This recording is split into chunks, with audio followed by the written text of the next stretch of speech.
Biotechnology की एक जदीद टेक्निक जिसका नाम है जेनेटिक इंजीनियरिंग। तो जेनेटिक इंजीनियरिंग में हम क्या करते हैं, जीन को इंट्रोड्यूस करवाते हैं एक बैक्टीरिया के अंदर या फिर एक ऑर्गेनिज़म से निकाल कर दूसरे ऑर्गेनिज़म्स के अंदर जीन को इंट्रोड्यूस करवा देंगे। अब हम ये देखेंगे कि वो जो जीन है वो हमेशा हम बैक्टीरिया में ही इंट्रोड्यूस क्यों करवाते हैं। हम यहाँ पर ये देखने वाले हैं कि जो बैक्टीरिया उसके अंदर उस जीन को किस तरह से इंट्रोड्यूस करवाया जाता है। तो देखें ज़रा, बायोटेक्नोलॉजी की एक मॉडर्न टेक्निक जिसका नाम क्या है, जेनेटिक इंजीनियरिंग।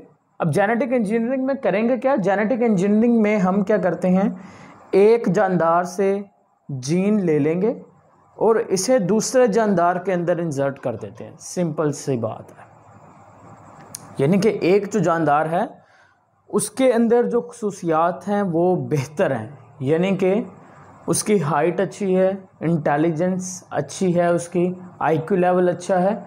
एक दूसरा पर्सन है जिसके पास ये सब कुछ नहीं है, तो हम जारी बात है किसका जीन लेंगे, हम उसका लेंगे जिसके अंदर खसूसियात बेहतर हैं। तो एक जानदार से हम सिंपली जीन ले लिया, दूसरे जानदार में इंसर्ट कर दिया, उसे क्या नाम देंगे, जेनेटिक इंजीनियरिंग का। लेकिन यहाँ पर डियर स्टूडेंट, जेनेटिक इंजीनियरिंग हम इस्तेमाल करेंगे, लेकिन यहाँ पर जो दूसरा जानदार होगा जिसके अंदर हमने जीन को इंसर्ट करना है वो क्या होगा, बैक्टीरिया। तो डियर स्टूडेंट, तो पहले हमें ये बात समझनी चाहिए कि हम यहाँ पर जीन का जिक्र करने वाले हैं कि जीन इंसर्ट करना है, क्यों करना है, कैसे करना है। तो जीन असल में है क्या और इसकी ज़रूरत क्यों होती है सेल को। देखें डियर स्टूडेंट, एक बार फिर हम बेसिक से स्टार्ट करते हैं। वो है आपका सेल, सेल के अंदर न्यूक्लियस, न्यूक्लियस के अंदर क्रोमोसोम्स। तो डियर स्टूडेंट, ये जो क्रोमोसोम होते हैं, इस क्रोमोसोम के ऊपर बहुत छोटे छोटे इस तरह से पार्टिकल्स होते हैं, उसको हम नाम देते हैं जीन्स का। तो सपोज दैट ये एक पार्टिकल मैंने बना दिया क्रोमोसोम के ऊपर जो रेड कलर में है, this one is a gene, ये एक जीन है।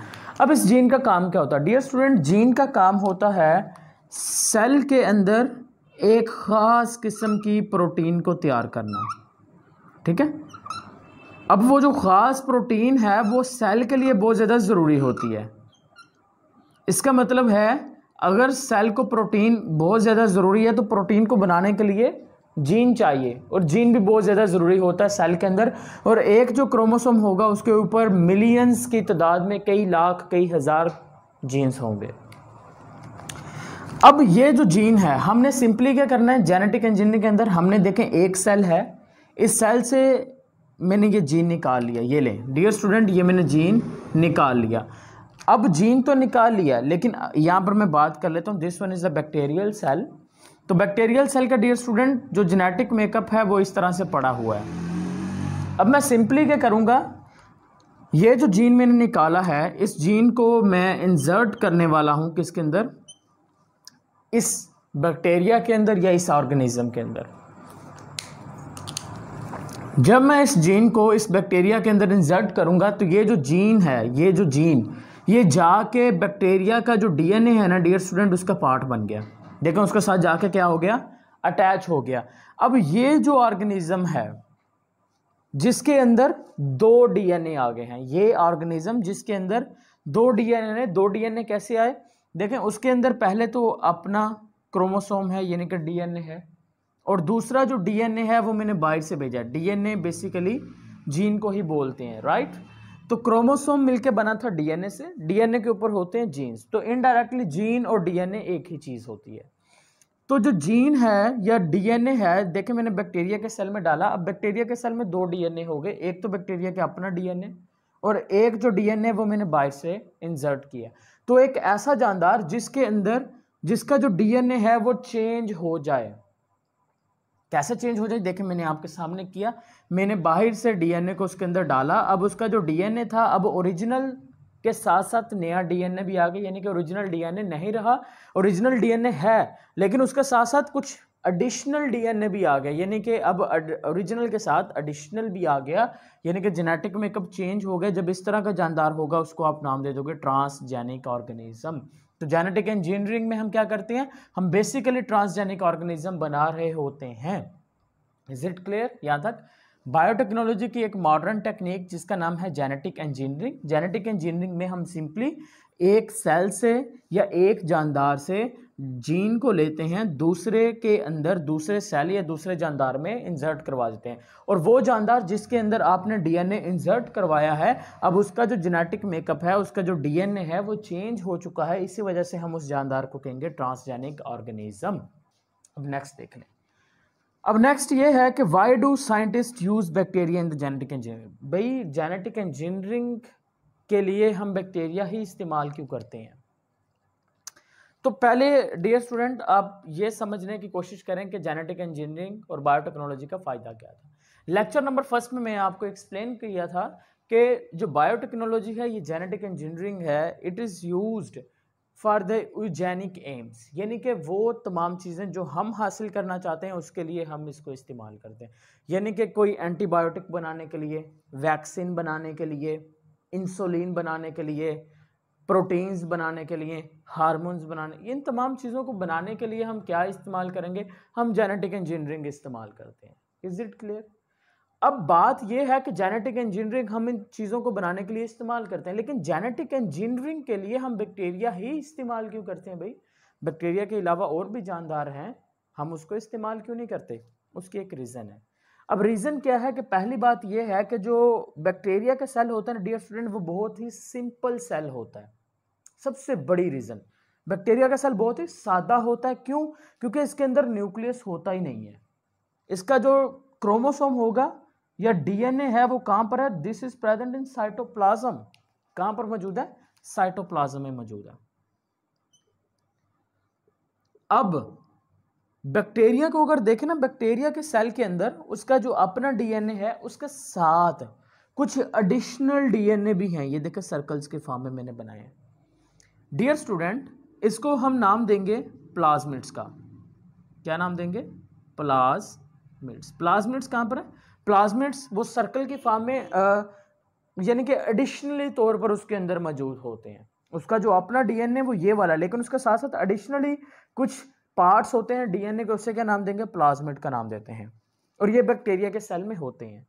अब सबसे इंपॉर्टेंट जो चीज़ है वो है टाइम ऑफ डिवीजन। यानी कि टाइम ऑफ डिवीजन का मतलब एक सेल का डिवाइड होकर दो सेल में तकसीम हो जाना, यानी कि बैक्टीरिया का एक सेल से डिवाइड होकर दो सेल में तकसीम हो जाना, उसे कहेंगे डिवीजन। अब इस डिवीजन के लिए जो टाइम चाहिए वो सिर्फ 20 मिनट चाहिए, यानी कि 20 मिनट में एक बैक्टीरिया के सेल से दो बैक्टीरिया के सेल बन जाते हैं।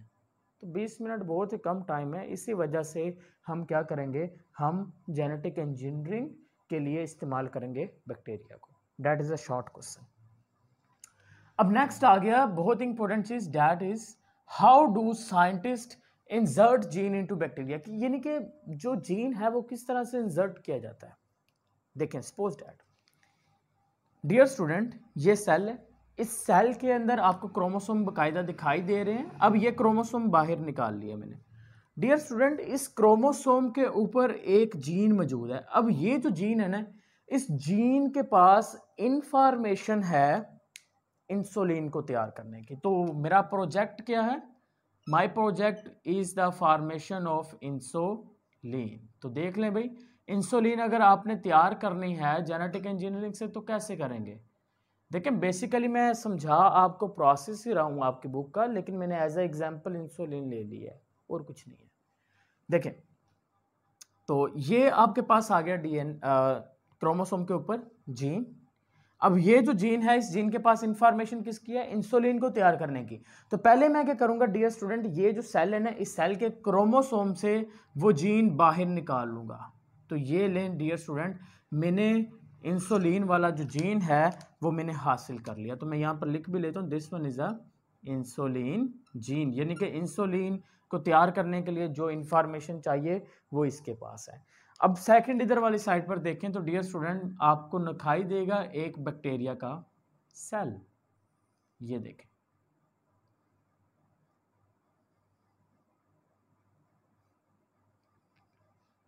Is it clear? अब उसके बाद क्या होने वाला है डियर स्टूडेंट, जैसा कि मैंने आपको बताया कि बैक्टीरिया का जो सेल होगा उसके अंदर उसका अपना डीएनए भी होगा, लेकिन अपने डीएनए के साथ साथ उसके अंदर कुछ एडिशनल भी मौजूद होता है, और वो जो एडिशनल होंगे डियर स्टूडेंट, हम उस एडिशनल को क्या नाम दे देंगे, this one is known as plasmid. तो नो डाउट के बैक्टीरिया के सेल के अंदर प्लाज्मिड भी होंगे। तो मैं क्या करूँगा, सिंपली पहले तो मैं उस सेल से जीन निकाल लूँगा, फिर मैं क्या करूँगा, बैक्टीरिया का जो सेल है ना, बैक्टीरिया के सेल से अब मैं क्या निकालने वाला हूँ, प्लाज्मिड। तो डियर स्टूडेंट अब मैंने क्या निकाल लिया, अब मैंने यहाँ पर बाहर निकाल लिया है प्लाज्मिड। Is it clear? तो मैंने बैक्टीरिया के सेल से प्लाज्मिड निकाल लिया, और जो दूसरा सेल है उसमें से मैंने इंसुलिन का जीन निकाल लिया। अब मैं क्या करूँगा, ये जो इंसुलिन का जीन है ना, इस इंसुलिन के जीन को प्लाज्मिड के साथ अटैच करवा दूंगा। तो देखें ज़रा, अब ये प्लाज्मिड ग्रीन कलर में, साथ में मैंने जो इंसुलिन का जीन है वो ये देखें यहाँ पर अटैच करवा दिया। Is it clear? यहाँ तक बात समझ में आई? अब नेक्स्ट स्टेप में क्या करना है, नेक्स्ट स्टेप में हम यूं करेंगे कि जो बैक्टीरिया का सेल होगा, बैक्टीरिया के इस सेल के अंदर हम इस प्लाज्मिड को इंसर्ट करवा देंगे। ये जो प्लाज्मिड बन गया है आपके पास, जिसके अंदर आपने अपना जो जीन है इंसुलिन वाला वो लगा दिया है उसके अंदर, अब वो किधर जाएगा, अब हमने उसको बैक्टीरिया की बॉडी में डाल दिया। जैसे ये बैक्टीरिया की बॉडी के अंदर जाएगा तो ये क्या करेगा, ये वहाँ पर जाकर जो बैक्टीरिया का डीएनए होगा डियर स्टूडेंट, उस बैक्टीरिया के डीएनए का पार्ट बन जाएगा। तो कुछ इस तरह से आप देखेंगे इसको, कुछ वक्त गुजरेगा, कुछ वक्त गुजरने के बाद ये डीएनए जो या जीन और डीएनए एक ही चीज़ है, ठीक है। तो ये जाके किसका पार्ट बन गया, ये देखें ब्लू कलर के अंदर है उसका डीएनए है बैक्टीरिया का, और ब्लैक कलर के अंदर डीएनए है ये दूसरे सेल का, यानी कि इंसुलिन वाला जीन। तो देखें अब उसका पार्ट बन गया।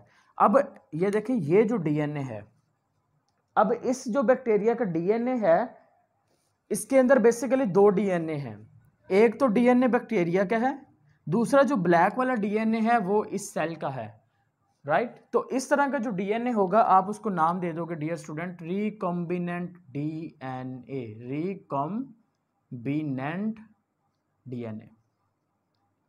What is recombinant DNA? Re का मतलब दोबारा, कॉम्बिनेंट कंबाइन हुआ क्या चीज, डीएनए। तो वो डीएनए जो दो डीएनए के कंबाइन होने से बनेगा उसे क्या नाम देंगे, रिकॉम्बिनेंट डीएनए। तो यहां पर देखें ये ब्लू कलर में बैक्टीरिया का अपना डीएनए था, ब्लैक कलर में डीएनए जो मैंने बाहर से निकाला था, तो दो डीएनए आ गए ना, दो डीएनए कंबाइन हो गए, तो हम उसको नाम दे देंगे रिकॉम्बिनेंट डीएनए। और रिकॉम्बिनेंट डीएनए के नतीजे में, रिकॉम्बिनेंट डीएनए के नतीजे में डियर स्टूडेंट आपके पास जो बैक्टीरिया का सेल है या जो और बैक्टीरिया का सेल होगा ना, ये कहलाएगा जेनेटिकली मॉडिफाइड ऑर्गेनिज्म। इसको हम नाम दे देंगे जीएमओ। क्या नाम देंगे, GMO. What is GMO? Genetically modified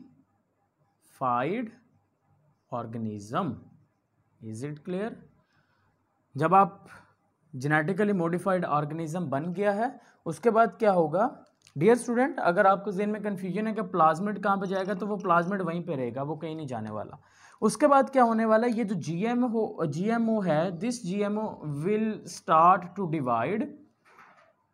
ये डिवाइड होगा 20 मिनट के अंदर, और 20 मिनट के अंदर डिवाइड होकर 2 सेल बना देगा बैक्टीरिया के। तो देखें डियर स्टूडेंट 2 सेल बन गए। फिर 20 मिनट के बाद 2 सेल डिवाइड होकर कितने बना देंगे, 4 बना देंगे। फिर 4 के बाद 8 बन जाएंगे।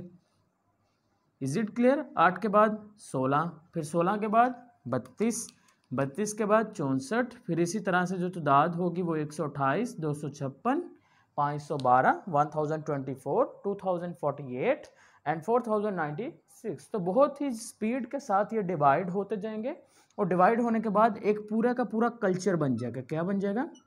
जब काफ़ी सारे बन जाएंगे ना, हम उसको नाम दे देंगे कल्चर ऑफ बैक्टीरिया। तो बैक्टीरिया का जो कल्चर है वो बन गया। अब बैक्टीरिया का जो कल्चर बनेगा ना, उस हर बैक्टीरिया के अंदर वो जीन लाजमी मौजूद होगा जो हमने बाहर से उसकी बॉडी में इंसर्ट करवाया था।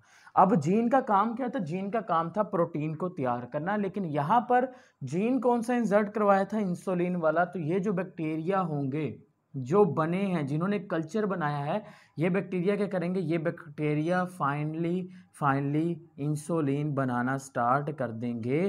तो हैंस डियर स्टूडेंट, आपके पास देखें इंसुलिन बन चुकी है।